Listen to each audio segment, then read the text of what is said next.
In this video, I will show you how to download and install Mortal Kombat 11. First, we need to download the Steam app. Open your Google Chrome and search for store.steampowered.com.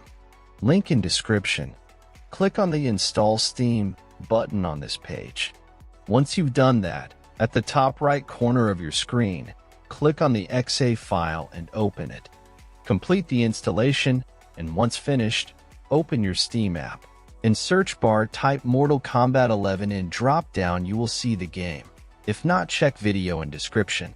If you see the game in drop-down, click on the game. Now click on Add to Cart button beside Original Game.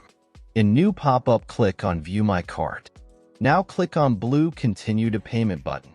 In Payment Methods, select your preferred payment method and proceed. After you're done with payment, next steps I will show with game I already own. After completing the purchase, go to your library. You can use the search box to find game you just bought or navigate directly to the games category. Next step I will show on game I own. First, click on the game you want to play. Now click Install. Complete installation process. When installation completed, click to play, and that's all. Thanks for watching, subscribe and help reach 1,000 subscribers mark so I can make more tutorials. Round 2, fight.